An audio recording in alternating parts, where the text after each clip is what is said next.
Welcome, I'm the Deadwood Jedi. This is another Raid Shadow Legends video, and today we are in the account of Infantry Savage, one of my Patreons. If you would like account work, you can join my Patreon group, much like these fine folks over here to the side. But he asked me to help him with his clan boss team. He's actually running a budget unkillable team, and to great effect. He was doing really good damage on Spirit Affinity. I think up to 55 billion was like his cap, but he was hoping to, you know, kind of push it and get to that next level, which is always really hard, right? He's got one Maneater, doesn't really have a lot of other unkillable options for him, and so we're trying to build him a team that he can grow with as his account continues to grow, because honestly, his gear level is not crazy. His champion, he has a lot of good champions, but most of them aren't 6-star and ready to go. So trying to make a team work with what you have is really the essence of speed tuning anyway. So I took a look at his account on stream today, and I thought we had some really good results out of it. I was really happy with what we were able to put together, because it's a completely new team. It's been around in my Discord. I just haven't put it on the website. I haven't done a video on it. So we're going to do that today. So this is going to be a really fun team. This is the man seeks God is kind of what's going on here. Some people call it the ME Seek God team, but I like calling it the Man Seeks God. And it's a really interesting team where we're using Seeker to give us turn meter boost to allow Maneater to go to that 5-3 ratio and keep that unkillable up enough for us. And we're actually using Godseeker to revive the stun target, which is a really cool concept, one that's really difficult to tune. And this is probably one of the more difficult speed tunes I've ever done, because the speed ranges are really tight. I mean, we're talking about if you have the wrong sets on, it's going to throw the tune off. So it's a very difficult team to put together and make, but I think the results are really good. And it is definitely a one key potential team here. I don't know that we're going to quite do that today. Actually, I can tell you, we don't do that today, but we do really good damage. Considering the level of our gear, it's pretty remarkable. So I think you guys are going to get a lot out of this. So without any further ado, let's go ahead and check out the team, and then we'll go ahead and do the run. And before I get too far in, let me just remind you guys, if you like today's music, I do have a Soundstripe link down below in the pinned comment and description of this video. It's where I get all of my music, so I definitely recommend you check that out. Let's go look at the tune. Okay, this is the team that we're going to be using. We've got Geomancer in here. We're going to bring Draco for our damage. Those two are our big damage dealers. We also have Godseeker Aniri, Seeker, and Maneater, right? That's a squad. Like I said, it's a little bit complicated to work, but it works really good when we get it running. As far as like the stats go, you can see we got Geomancer at 191 speed, Draco also at 191 speed. And I've tried to build them up as damage heavy as I can, but you can see Draco's only got like 3,600 attack. The gear on this account doesn't really lend us to building things super crazy. 3,400 on Geomancer, right? If this was my account, those numbers would be much closer to 5,000, and our damage would just skyrocket as a result. But that's okay, right? Every account is at a particular spot in the game. You can't, you know, do more than your gear allows. And so I think that's one of the great things about this type of a team, is we're still able to put out incredibly good damage even without having incredibly good gear. Godseeker Aniri got 214 speed. She is a defensive based champion. I don't have a lot of defense. This is definitely, you know, a part of the build that can improve a lot. In fact, if I was really thinking about this, I probably would have gone, you can see I obviously put crit damage gloves on her. I might have opted for crit rate gloves and really try to bump the defense with the rest of the stats. It might have been a little bit better, but getting the speeds was really the main focus here. We've got Seeker here, 218 speed, and like I'm talking has to be exactly 218 speed with exactly 2 speed sets. Like very specific, the speeds that work for this. Again, not quite 3,000 attack, definitely doesn't have crit damage gloves on. So there's a lot more damage potential to be had out of Seeker. He can do a lot of work for you. And then our Maneater's 254 speed, not really built for damage at all, not even 100% crit rate. Just really we're trying to make sure that we're at the speed and surviving and getting the stuns to the right spot. So that's the team that we're going to have in here. As we look a little closer at them, I'm just going to go ahead and show you the masteries that we're using here. So you can see Godseeker, we're going down the defensive tree and offensive tree. Pretty typical there. Draco as well. We don't even have him fully mastered yet. That's okay. That's not a, you know, a crucial thing. When we get enough glyphs, I would love to come down here to Retribution, so that when he gets revived and has health, he'll get a counterattack in. And I'd love to come to Deterrent, so that when the stun happens, if it doesn't stun Draco, Draco's going to be the stun target for this rotation, but different affinities, it might be Geomancer instead. If it's Geomancer, Deterrence would give us chances to get some free counterattacks as well. One important thing you'll notice with both Draco and Geomancer, they're my stun targets. We don't have Life Drinker. This is something that we absolutely do not want to take on our stun targets because we need to make sure that they are the ones targeted. With a Maneater team without any big healing on the squad, it's really important that the champions that are going to be the lowest are going to be Draco and Geomancer. Not putting Life Drinker on them is enough to really make it work. One thing that I had to do with Godseeker Aniri, she has really low base defense or base HP, and so she only has like 27,000 HP. She takes the first stun if we're not careful, so I gave her an immortal set, and that's just that little bit extra to make sure that she does not take any stuns along the way. The other champions we're bringing in, obviously Maneater here, 254 speed. I needed 3 speed sets on him. Like I said, the numbers are very precise. Offensive and defensive tree for him, pretty typical. Geomancer, again, you can see we do not take Life Drinker over my head. We're not taking Life Drinker. It's really important. One thing that we are taking, though, is we are going down the support tree. And I want to point out one of these buffs, one of these masteries. Charged Focus. This gives you a 20 accuracy when you have no skills on cooldown. If you think about this, champion like Geomancer has quite a few skills. If we look at him, he's got his A1 never goes on cooldown, right? No issue. He has that A2, which can steal buffs. It's a nice ability, and he has that A3. Here's the thing.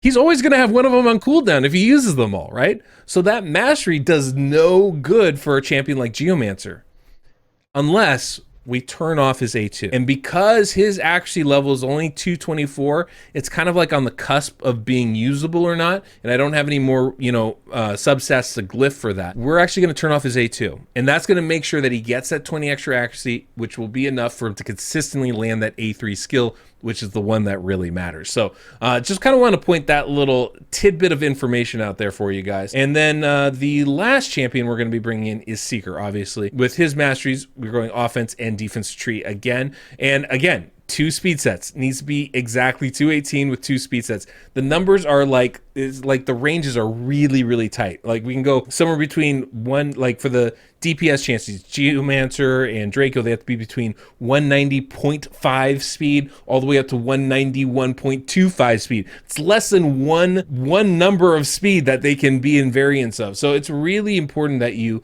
check everything in the calculator, triple check it, make sure that you don't have any of those bad masteries. Account for the lore of steel, account for the speed sets, the perception sets. I had to put a perception set on Geomancer because his speeds were off just slightly. Even though I had him at the same number, I had to do that. Just really important to kind of keep those things in mind as you're going around building these champions, trying to put this team together. You know what? Let's go ahead and start it. One of the best things about this one, full auto from the start, assuming everything's working good for you and the stuns are going to the right spot. Full auto. Now against Spirit, we do have to give Seeker like a 4-turn delay. There will be some instructions on the website if you go there for the speed tune to kind of like help guide you through that. You have to give him some delay. You have to use Godseeker's A2, just make sure you stay affinity friendly. With this team, it is, I mean, it works really, really well, and in full auto for every other affinity besides Spirit. You can see like this, that we take that debuff there. That's why it's not full auto on Spirit. But the way this works is basically what's going to happen is the clan boss is going to stun Draco or stun Geomancer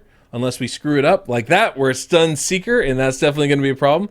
And this is where we have to restart if that happens. Okay, I had to make a couple little adjustments to Maneater. Gave him a little bit more defense, a couple hundred more defense. His HP actually dropped a little bit, but shouldn't make too big of a difference. But hopefully this will help keep him alive just a little bit longer. We'll see how this works here. We just need that first stun to go right. And like I said, we can manual it so that we don't have to worry about it. I've seen this work on auto. I'm hopeful it will here. So let's go ahead and see if we can't make that happen. It's gonna be that's just the gambit of the game. We're gonna see if it works, and hopefully it does. One thing you'll notice as this run kind of progresses with Dracomorph, I'm actually prioritizing his A3 skill. We want to make sure that decreased defense stays on. It will not be perfect for this, honestly, but I think I don't anticipate it being any major issue for us, but it's probably not the most ideal thing in the world. And I'll kind of explain that as we go along. Draco and Geomancer make kind of an interesting combination when we got the stun to the right spot. See, little changes, does everything we want. Geomancer places a weaken debuff, right? Draco won't use his A3 skill because the AI in this game is so smart when the weaken's up. If the decreased defense is up, he's fine. Yeah, he'll put it up. But the weaken, for some reason, blocks him using that skill. So we have to prioritize it. The thing is, he's going to end up getting revived. He's going to be killed, and then Godseeker's going to revive him and refresh his skills. Great ability by Godseeker. And because we're prioritizing that A3, that means he's going to use it again. Of course, if we don't prioritize his A3, that means he'll overfill the debuff bar with poisons, and we'll never get anything on there. So it's, you know, it's half dozen one, six of the other. You got to kind of pick your poison with that. But you can see what's happening now. We are not healing. Geomancer and Draco don't heal, right? They don't have Life Drinker on. They don't have any Immortal gear or anything else. So they're always going to have the least amount of HP on the team. They're always going to be the preferred stun target for the Demon Lord. Eventually, everybody's going to be wiped down to 0, and then those two will still have no HP. They don't have an unkillable ability, so the Demon Lord's going to target them, kill them, and then Godseeker's going to revive them back up. Not with her passive ability, but her active skill, which is really good because it fully refreshes their skill. So that's how we're able to, you know, keep this going. Now, everybody is pretty much going on a 4-3 ratio, except for Seeker and Maneater. Seeker's going on a 5-3, and so is Maneater. Basically, they're taking extra turns. They're both taking double turns, both before and after the stun. And that's how we're able to stay completely in sync and completely affinity friendly. And you're going to see Draco should be dying right here, this next stun that comes up. So one of the things I'd like to do is make sure I'm observing it until that happens, just to make sure everything goes right. Because if it goes wrong, it's going to go really wrong. But here we go. Yeah, you can see everybody's nice and low. You got the passive ability of Godseeker's procced already, but we don't care about that, because what's going to happen right here is the stun's going to go to Dracomorph. Dracomorph is neutral affinity, whereas Geo is strong. That's why it's going to be Draco, and he also has the lowest HP out of everybody else that's there. As you can see, boom, takes a stun, he dies. Everybody's going to go. Now Godseeker's going to revive, 50% health, 50% turn meter. Draco's back, ready to go, right in sync, uses his skills, and we're moving again. So really, really strong, really kind of fun. I like using that revive mechanic. It's a bit tricky. It's hard to tune it, but if you know the speeds, if you can get it to work, it is really, really good. And there's definitely some variations on this. Some using Cardiel, some I think even using maybe like Mother Cybele. There's definitely some variations to this that can be useful for you. And I'm hopeful I'll be able to cover those in future videos. For now, this is a pretty fun little team here. You can see we're doing about 1 million damage a turn. Like I said, you know, once we, you know, make these champions a little bit better, this is definitely a one key Ultra Nightmare squad here. And with these speeds, part of the reason why the speeds are so tight is because we want to be able to work it on Nightmare and Ultra Nightmare. If we expand the speeds a little bit, it'll still work on one or the other, but it won't work for both. So that's part of the constraints with this build. All in all, pretty good. Let me get myself off screen. We'll skip ahead towards the end here and kind of watch the rest of this run. We'll talk about it afterwards.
Pretty good, I'd say. Pretty good. 57 million damage.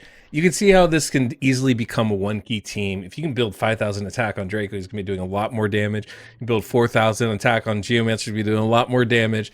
Not to mention Seeker and Maneater aren't even doing nearly what they should. Same with Godseeker. These all 5 of these champions can hit hard. So just a little bit of gear improvement, and we're going to get a lot of damage improvement on this team. You can see Draco only did like 14 million. That's low for Draco. Definitely, I think at least 20 million is a very reasonable expectation from him. So there's a lot of room to improve with this team, but all in all, really, really effective. So obviously this team is a little bit tricky as far as trying to make work and work perfectly.